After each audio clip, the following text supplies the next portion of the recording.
I want you to imagine something for a second. Just picture this in your mind. Imagine you've just discovered a child prodigy, like an 8-year-old boy whose art is just absolutely flawless. Right, the kind of talent you just don't see every day. Exactly. Yeah. He's drawing these incredibly realistic portraits, the kind of raw talent that makes a video go totally viral overnight, you know? And you're looking at this beautiful, perfect art and you're thinking, wow, you're witnessing the start of a brilliant A career. really heartwarming story, basically. Right. But then you look a little closer at the faces he's actually drawing and you realize with this sudden, like, ice cold drop in your stomach that this genius is actually a map, a detailed, perfectly rendered map to a string of gruesome, unsolved tragedies. Yeah, it completely shatters your baseline for reality because as an observer, you're forced to reconcile something beautiful and innocent with something deeply inherently wrong. The cognitive dissonance there is just immediate and powerful. It really is. And that is the exact space we are living in today in our deep dive into a collection of source material called Portraits of the Departed. Today, we are going to dissect this truly terrifying intersection of impossible forensic knowledge and, well, for lack of a better term, supernatural foresight. Yeah, supernatural is probably the only word for it. Seriously. Okay, let's unpack this because the author starts us off with the very familiar premise of an 8-year-old artist, but we are very quickly going to plunge into the chilling reality of his subjects. Right, and we really need to establish up front that this text, it isn't just a scary story meant to give you cheap goosebumps. Yeah. What makes this source material so effective is that it serves as this incredibly potent, fascinating case study in human psychology. Oh, absolutely. It shows us exactly how human logic, like the very frameworks we use to understand our world every single day, completely breaks down when we are faced with an impossible pattern. I love how the story weaponizes our love for a feel-good narrative. Because we all love a child prodigy story, right? We Yeah. eat that stuff up. And that's exactly how this begins. The facade of The genius. perfect trap. Exactly. We are introduced to this 8-year-old boy named Aarush Verma. Now, Aarush is described in the text as a child who barely speaks in class. He avoids eye contact, he's totally isolated, he just spends all his time drawing in complete silence while the other kids are out playing. But the art itself, it just demands attention. The author goes to great lengths to describe it, not just as, good for a kid, but genuinely perfect. Yeah, photorealistic almost. Totally. Arush is capturing wrinkles, complex expressions, these tiny, intricate details in the eyes that trained adult professionals actually struggle to get right. And naturally, the world reacts the way the world does in the internet age. Teachers post photos online, the posts go massively viral, local news stations are out there interviewing his mother. People want a piece of it. Yeah, people are begging for commissions. Art schools are literally throwing scholarships at a kid who isn't even old enough to apply yet. It's the ultimate heartwarming viral sensation. That is, until the police in indoor get involved. Which is where the text introduces the cold, hard reality of causality. It forces everyone inside the narrative, and us as the audience too, to look closer, completely shattering that whole illusion of the prodigy. It's such a jarring pivot. So the narrative shifts over to the police who are investigating what seems like a routine missing persons case. They execute a search on a dead man's apartment, and what do they find? Dozens of these beautiful, realistic charcoal portraits just taped all across the bedroom walls, Just covering the walls. covering them. And every single one is signed with the same name, Aarush. To me, it's like finding a lost, beautiful Mozart symphony, but when you play the notes, it's actually a cipher for a crime scene. But I have to ask you, how does the mind of an investigator even process an 8-year-old signature at a crime scene? It's tough because their brains aren't wired for the supernatural. Right, because if I'm a cop, my immediate assumption has to be a terrifying earthly connection. I'm not thinking about ghosts, right? I'm thinking about an accomplice. What's fascinating here is the absolute natural human instinct to find logical patterns. An investigator's brain is trained to seek earthly, tangible connections. I mean, that is their entire job. So their very first assumption is entirely rational: proximity. Like he must be involved somehow. Right. The artist must have known the victim personally, or maybe more disturbingly, the child's family is connected to the crime. You look for motive, means, and opportunity. You look for the adult in the room who is making the kid draw this stuff. Exactly. But the psychological pivot from awe to absolute dread, that happens when the true pattern is recognized, because the police don't just find one portrait of the victim in that apartment. No, they don't. They look closer at the dozens of drawings taped to the wall. And they realize every single portrait is a different missing person from the last 2 years. Some recent, some never found, but they are all dead. Yeah, and that horrific realization is what forces the lead investigator, Detective Ravi Chauhan, to analyze this broader collection. Because the disturbing part of the lore isn't just that an 8-year-old drew missing people. It's the impossible accuracy of the drawings. It really is. The author meticulously details the forensic impossibilities to trap the logical mind of the detective. The numbers alone in the text are just staggering. 43 portraits, 43 dead or missing people over a 2-year span. But let's talk about that forensic accuracy for a second, because this is where the detective's logical brain starts to completely short circuit. Oh, completely. Aarush isn't just drawing these people from memory or, from missing posters he saw on a telephone pole. He is drawing the victims exactly as they are later found by the police. He's documenting the postmortem state before the postmortem actually happens. We're talking about incredibly specific, unreleased forensic details here, things the public could not possibly know. Yes. The text gives us these incredibly chilling examples, like one portrait shows precise rope marks around a victim's neck weeks before the police officially ruled the death a hanging. Wow. Another shows a man's face covered in deep cracks, and that victim is later found buried under concrete near a highway. And there's this drawing of a woman with algae tangled in her hair before her body even surfaces from a river accident. It completely defies any earthly explanation. So Detective Ravi, he visits Arush's apartment to see this for himself. And he finds this ordinary-looking pale child with dark circles under his eyes, just sitting on the floor sketching.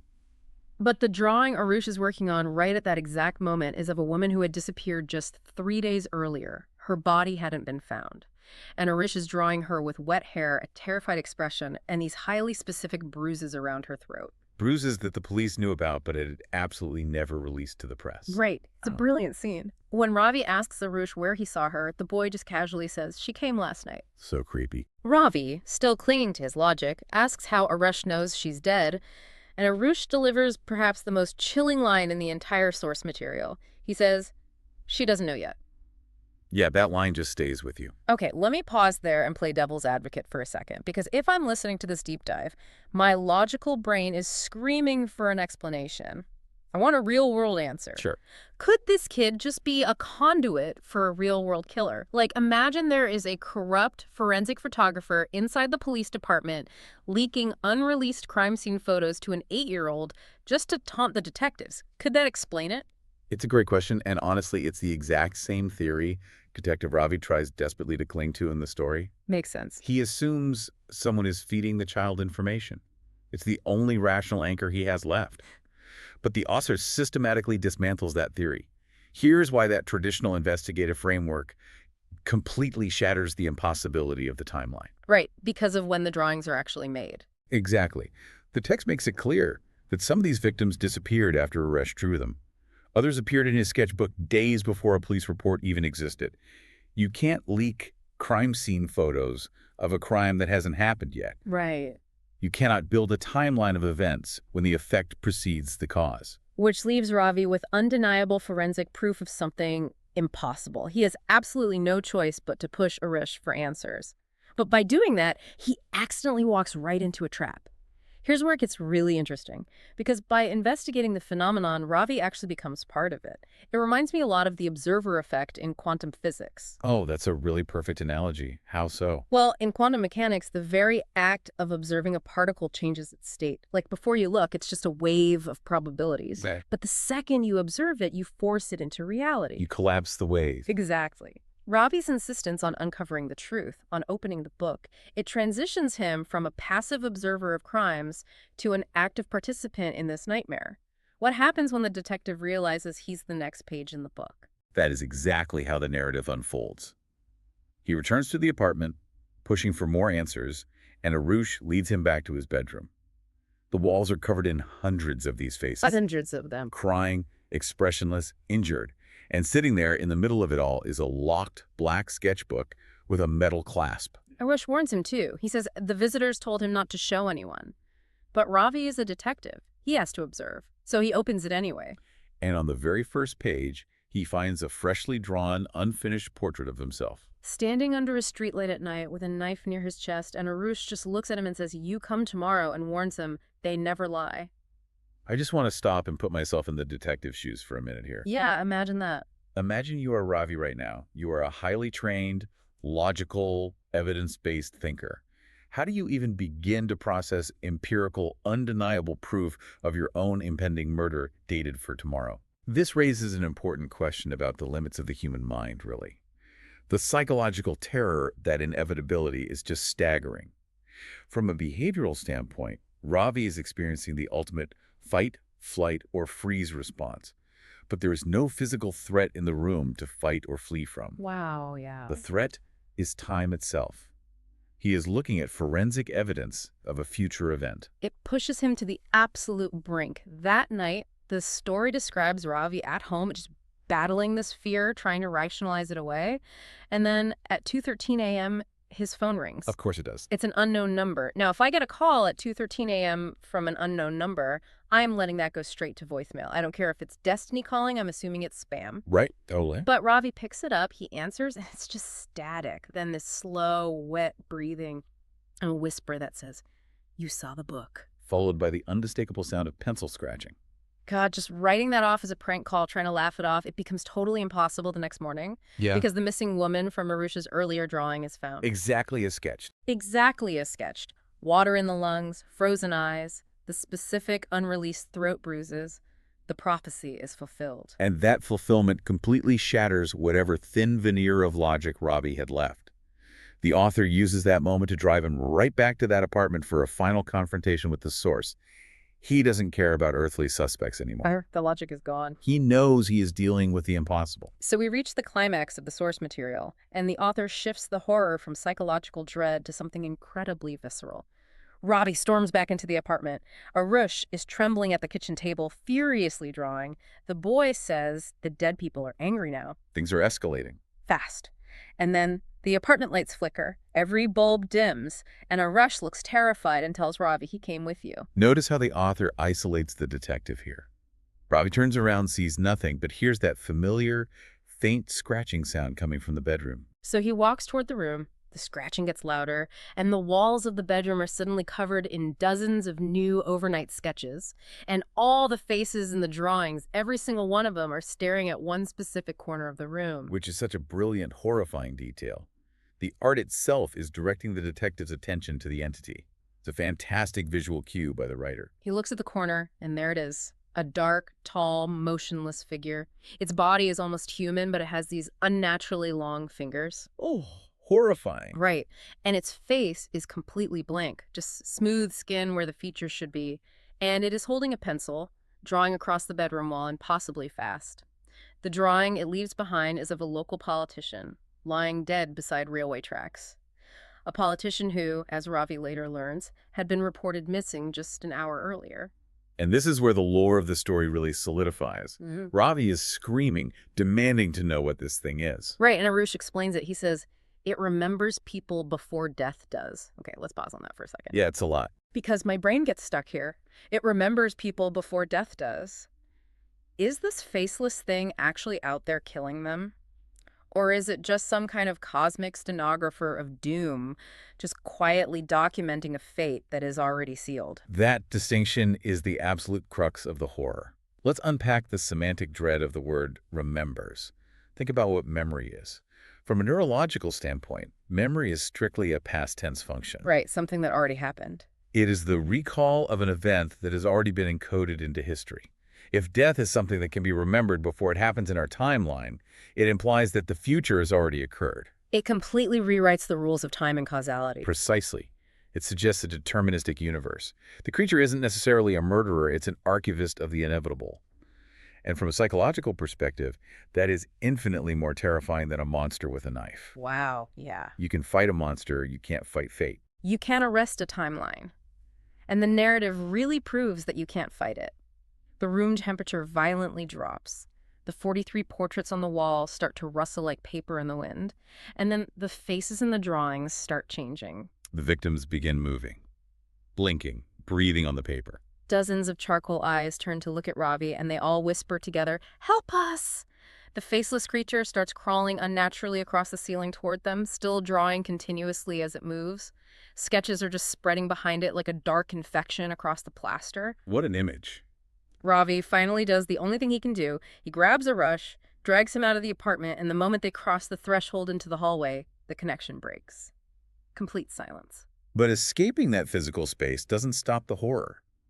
The author makes a very deliberate choice here. The escape merely establishes a grim, permanent status quo. Right. Because the police inevitably raid the place later that night. They find hundreds of portraits left behind, but no creature, no hidden rooms.